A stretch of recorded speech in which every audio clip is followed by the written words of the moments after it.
대통령님께서는 4월 19일부터 24일간 인도와 베트남을 국빈 방문하셨습니다. 이번 인도 방문은 8년 만의 국빈 방문이었으며 전략적 가치가 상승하고 있는 인도와의 관계를 완전히 다른 차원으로 발전시키는 계기가 되었습니다. 베트남은 작년 베트남 당서기장을 우리 정부의 첫 국빈으로 접수한 이후에 대통령님께서 베트남 신지도부의 첫 국빈으로 방문하셨습니다. 또한 이번 방문은 올해 베트남의 개혁개방정책 40주년이라는 전환기적 시점에 이루어졌습니다. 다음 페이지, 인도 방문 구체 성과입니다. 첫째, 인도와 교역, 투자, 성장의 동력을 창출하고 에너지, 자원 안보 분야의 공조 기반을 마련하였습니다. 이번 방문에서 양국 간 포괄적 경제 동반자 협정 개선 협상을 가속화하기로 합의하였고, 공동성명 부속문서로서 에너지 자원 안보 협력 공동성명을 채택하여 나프타, 석유 제품 등 핵심 원자재 수급 관련 대응 협력에 합의하였습니다. 장관급 산업협력위를 신설하는 한편 중소기업들의 창업 생태계를 활성화하고 중소기업 정책 교류 및 비즈니스 협력 기회를 확대하였습니다. 둘째, 조선, 금융, AI, 디지털 등을 비롯한 신규 전략 분야에서의 경제협력 발전을 견인하였습니다. 제조업부터 금융 서비스, 디지털, AI 및 우주 등 첨단 기술, 그리고 컨텐츠 산업에 이르는 다양한 분야에서 양국의 장점을 결합한 상승 효과를 창출하도록 했습니다. 3페이지입니다. 양국 관계 성장의 장기적인 기반인 문화 교류와 인적 교류 성장의 제도적 기반을 마련하였습니다.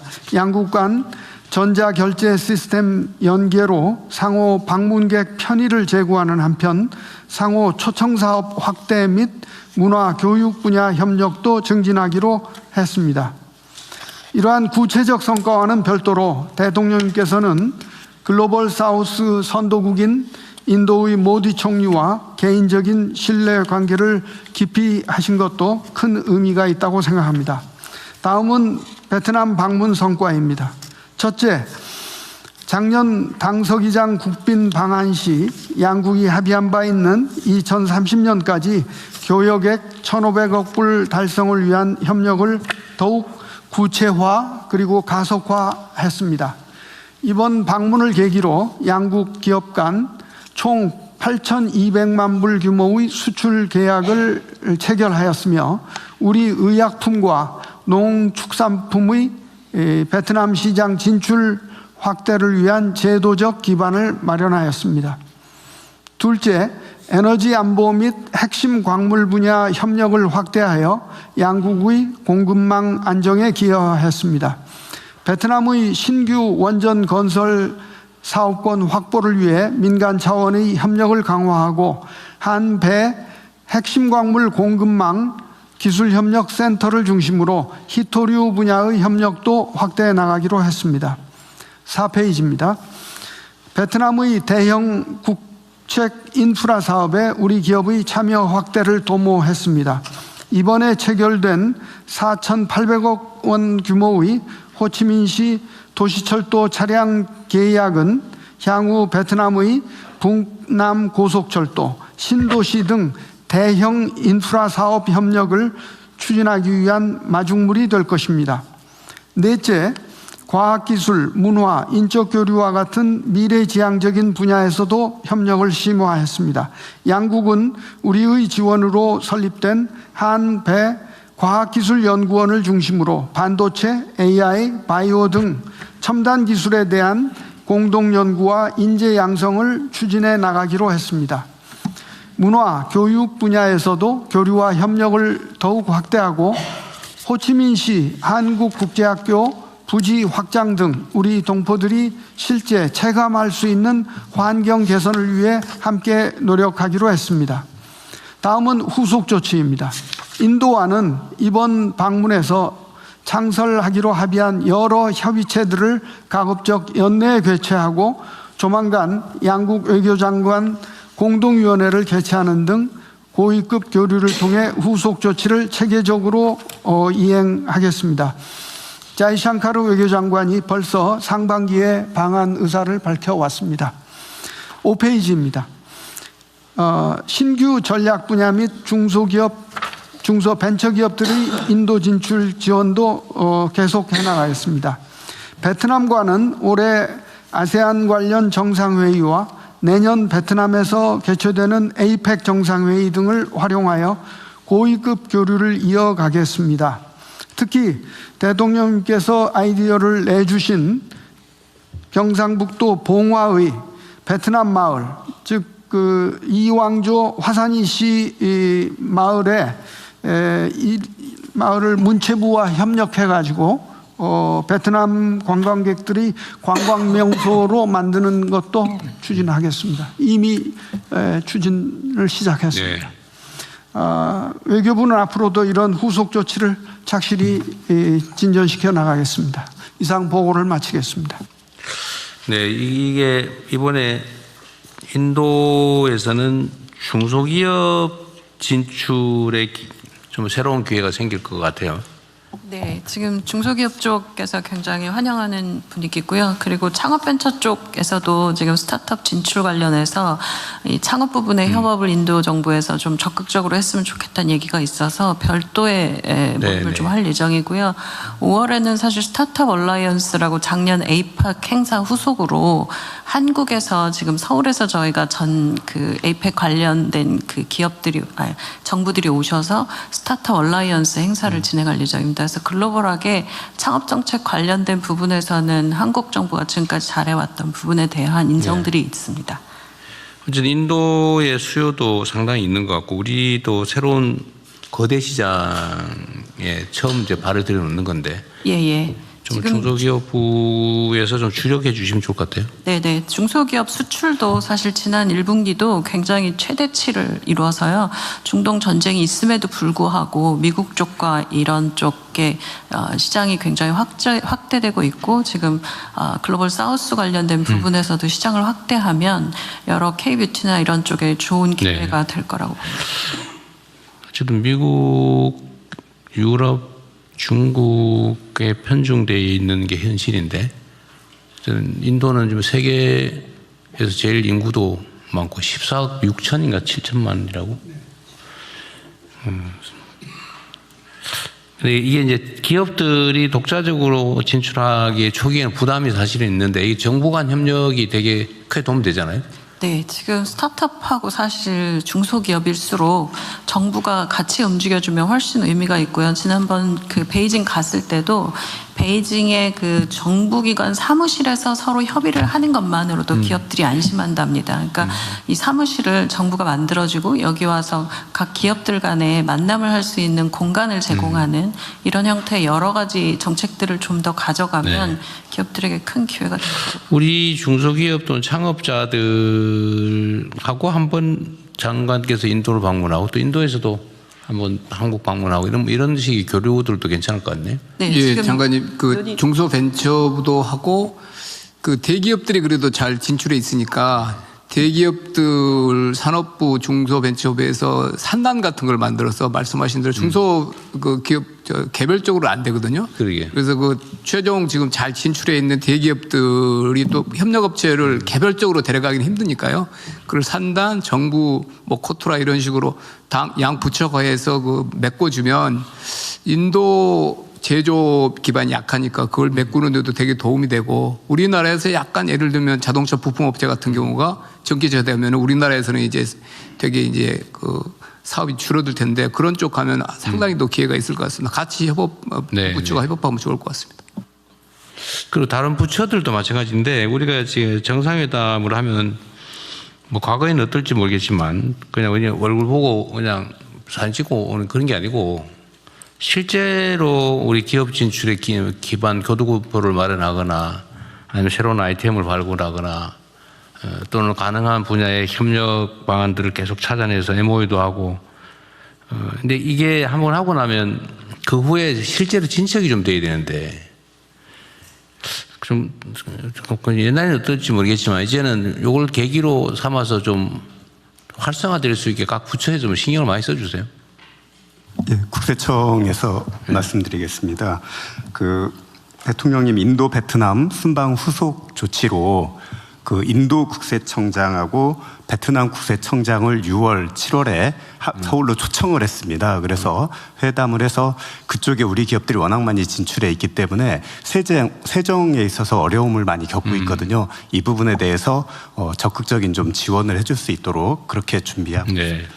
네, 대통령님 그 산업부 잠깐 보고 드리겠습니다. 말씀드린 것 중에 하나가 가셔서 느꼈습니다는 우리 기업들이 인도에서 활동할 때 굉장히 많은 애로들이 있어서 그 말씀했었는데 이번에 양국의 산업 장관 협의체를 조금 전에 외교부 장관께서 말씀하셨던데 저는 이게 이제 만들어졌다는 것도 사실 저도 놀랐는데 앞으로는 양국 기업들의 그런 애로사항을 풀 수 있는 것도 이번에 큰 성과였다고 생각을 하고요. 조금 전에 우리 정책실장님께서 이야기하셨던 것처럼 기업 하나가 가는 게 아니라 같이 갈 수 있는 것에 대해서 이미 인도 상무부 장관하고 같은 의견을 맞췄습니다. 근데 하나 저희들도 아마 대부분의 부처가 마찬가지일 텐데 대통령께서 잠깐 저에게 말씀하셨던 것 중에 하나가 우리나라의 인도 관련된 어떤 담당하는 공직자 기관들이 굉장히 협소하고 작습니다. 저희 산업부만 하더라도 저도 깜짝 놀란 게 사무관 한 명이 담당을 하고 있는데 그 사무관 인도만 하는 게 아니라 대여섯 개 국가를 하는 나라 중에 하나로 되어 있습니다. 그만큼 우리가 인도의 중요성에 비해서 굉장히 작은 수준이라 차체 뭐 중기부도 마찬가지 저희도 마찬가지 인도 관련해서는 새로운 어떤 전략적인 국가 입장에서 그와 같은 거버넌스도 확충할 필요가 있다고 생각을 합니다. 네. 실제로 인도의 경제 규모가 지금 세계 4위 뭐 이렇게 얘기하는 상황이잖아요. 그런데 우리하고 인도하고 무역 규모가 250억 불에 불과하다고 하는 황당무계한 상황이고 보니까 그리고 인도하고 정상회담을 하는데 세상에 힌두어를 하는 사람이 없어가지고 이중 통역을 하고, 예, 요즘 그래서 요 이중 통역 문제는 최소한 다음에는 안 할 수 있게 특별 특수 교육을 누구 시켜가지고 하나 키우든지, 네. 아니면 어차피 한국하고 인도하고 교류가 산업 교류든 민간 교류든 강화되면 이런 언어 수요가 상당히 많아질 거 아니에요. 필요하면 하나 팀을 하나 교육기관 하나 좀 간단하게 운영을 하든지 해서 좀 키우시면 좋겠어요. 저희 외교부의 대통령님. 잠깐만 한 사람은 먼저 외교장 말씀하시죠. 네, 외교부의 통역실에 그런 것을 지금 만들려고 하고 있습니다. 그리고 산업 단지는요, 사실은 벌써 10여 년 전부터 인도 측이 한국 전용 단지를 만들어주겠다 하는 것을 오퍼해 왔었습니다. 다만 우리가 거기에 제대로 그 반응을 못한 것이 예. 문제입니다. 지금까지 이번 기회에 서로 너무 무심했던 것 같아요. 네, 우리가 좀 더 무심했습니다. 그러니까요. 예. 네, 지금 인도 관련해서 사실 스타트업 업계는 워낙 좋은 개발자들을 많이 확보하고 있는 게 인도였기 때문에 인도에서 개발자 확보를 위해서 일찌감치 좀 스타트업 업계랑 벤처 쪽에서 나가서 닦아놓은 틀들이 있습니다. 그리고 지금 현지에서 보셨을 것 같은데 정의선 그 회장 친구분이라고 했던 그런 그 회사 대표들 이런 분들이 이제 미리 나가서 닦아놓은 스타트업 업계의 인맥들도 있고요. 그리고 투자를 위해서 관계를 맺었던 것도 있고 인도에서 온 개발자 출신들이 한국에서 창업한 개발자들도 있습니다. 그래서 그들과 이제 그 중소벤처기업부가 지난번에 취업과 그 박람회 관련된 부분들을 인도에서 행사를 이번 방문하셨을 때 했었는데요. 관련 부분에서의 좀 네트워크를 좀 강화를 하고 네. 이것들과 중소기업을 연결하고 대기업까지 해서 정책실장님 말씀하신 것처럼 좀 크게 하면 좀 기회가 저는 인도에서는 크게 할 거라고 봅니다. 아니 이게 우리가 이제 시장 다변화를 말로 많이 하지만 실제로 그 인도가 엄청난 잠재력을 가지고 있는데 지금까지 거의 뭐 배관시 했던 것 같아요. 예. 각별히 좀 각 부처에서 신경을 쓰도록 하십시오. 법제처장입니다. 베트남과 관련해서 간단히 한 가지 말씀드리겠습니다. 작년에 법제처에서는 그 베트남의 5대2 사업으로 국가법령 정보 시스템과 같은 그 시스템을 구축하는 사업을 따갔고 진척을 시키려고 그랬는데 베트남 측에서 그거를 처음에는 수용했다가 나중에는 안 받겠다고 그랬습니다. 저희가 이제 추측건데, 베트남 측은 법제 시스템이 각 부처에서 독자적으로 만들다 보니까 그 법령 체계가 굉장히 내부 모순이 많다고 합니다. 그래서, 그게 이제 추진이 안 됐고 아마 해외 그 베트남 진출 기업들도 그 부분은 좀 유념을 해야 될 것 같습니다. 한 가지 더 말씀드리면, 그래서 현재 지금 베트남에서는 국가법령 정보 시스템보다는 지금 법제처에서 운영하고 있는 정부 입법 지원 시스템이 있습니다. 그래서 그 부분에 대해서 관심을 많이 갖고 있다고 했고 저희가 1차적으로는 컨설팅을 제공하도록 하겠습니다. 네, 금융위원회도 한번 말씀드리겠습니다. 금융 분야도 사실 해외 진출이 굉장히 중요합니다. 국내에서 가계 대출만 하는 게 아니라 결국 기업 금융으로 가야 되고 또 하나의 출구는 해외 가서 결국 이제 진출을 해야 되는데 사실 이럴 때 그 소재국에 사실 금융당국의 재량과 권한이 굉장히 강해서 쉽지 않은데 이때 보니까 정상외교의 그 영향력이 굉장히 큰 거를 느꼈습니다. 이번에 가서 기업은행 같은 경우 이제 본인가를 받았는데 7년 만에 받았고 베트남 정부에서 국내외 어느 은행도 인가를 안 줬는데 7년 만에 처음으로 한국 기업은행한테 줬고요. 그다음에 인도도 그렇고 베트남도 QR 결제 연동 이런 것들이 거기는 다 탑다운으로 돼 있기 때문에 사실 당국이 가서 영향력을 행사할 수 있고 힘을 주는 부분이 많은데 이런 부분 계속해서 챙겨보도록 하겠습니다. 네. 제가 손발이 좀 바쁘더라도 많이 다닐 테니까 대신에 후속 조치들 잘해주세요. 네, 문체부 장관입니다. 네. 인도 같은 경우는 양국 간 국민들의 마음속에 서로의 존재가 너무 멀리 느껴지는 부분들이 있는 것 같습니다. 그래서 좀 인적 교류를 좀 활발하게 해야 되는데요. 한국 사람 한 10만 명 정도 가고 있고 14억 인구의 인도 사람들 한 20만 정도밖에 관광에 안 오고 있습니다. 그래서 이 부분에서 좀 더 활성화시키기 위해서 좀 방법을 찾고 있고요. 또 하나는 그 모디 총리님과 같이 말씀 나누셨던 그 영화 부분도 좀 합작 영화를 많이 만들어서 인도는 전 세계에서 가장 영화를 많이 만들고 있는 나라이거든요. 그래서 같이 협력을 해서 양국 국민들이 서로를 잘 이해할 수 있도록 좀 그런 방법들을 찾아보도록 하겠습니다. 영화 공동 제작 얘기는 모디 총리도 직접 얘기한 것 같은데 관심 있고. 네, 그래서 대통령께서 공동 시나리오 공모도 한번 해보자고 말씀하셔서 그 부분도 지금 같이 영화계 쪽이랑 이야기 나누고 있습니다. 저 교육부입니다. 사실 베트남은 그 한국어 교육 과정도 있고 잘 되고 있는데 인도는 사실 이번에 보니까 그 저희가 정부 초청 외국인 그 장학 사업이 있는데 전 세계에서 5번째로 인도에서 온 학생들이 많습니다. 그리고 인도에서 한국어에 대한 관심도 높다는데 그런 면이 굉장히 소홀했었습니다. 그래서 이번 대통령님 방문을 계기로 해서 7월에 아시아 그 교육부 장관 회의가 있는데 그때 만나서 그 좀 더 그 실질적으로 교류가 확장될 수 있도록 추진하겠습니다. 그 인도는 ODA 지원 대상은 아닌가 보죠? 대상입니다. 원래는 인도가 G7 국가 외에는 원조를 안 받겠다. 괜히 덴마크 같은 나라 조그만큼 주면서 뭐 여성 그다음에 뭐 환경 조건을 다는데 그래서 안 받겠다 했었는데 10여 년 전에 저희가 주는 걸로 합의를 해가지고 지금 코이카에서도 나가서 활동을. 그러면 저 한국어 교육이나 힌두어 교육한 그 사업에 좀 투자를 좀 하시죠. 내가 또 정말 황당하더라고요. 아니 그 15억 되는 인구 언어를 하는 사람이 그렇게 없을 수가 있어요, 우리나라에. 네. 그런데 이제 사실은 14억 몇천의 힌디어는 아닙니다. 35개의 언어가 있고. 그래도 주 언어가 힌두어 아니에요? 그렇습니다. 사실은 좀 있는데 아직 그 수준에 못 올라서 그렇습니다. 네. 예. 조속히 ODA로 한글 그다음에 힌두어 교류하는 사업을 한번. 예, 그렇게 해보겠습니다. 왜냐하면 이게 소통이 돼야 되는데 소통이 안 돼요. 예. 이게 말이 뭐 너무 황당한 일이에요 지금. 네. 인도하고 한국 관계라고 하는 게. 네. ODA 사업은 빨리 추진 한번 합시다 그러면. 네, 이 보고는 토의된 것을 감안하면서 원안대로 접수하고 민주시민교육 활성화 방안을 교육부 장관님, 국방부 장관님 보고해 주십시오.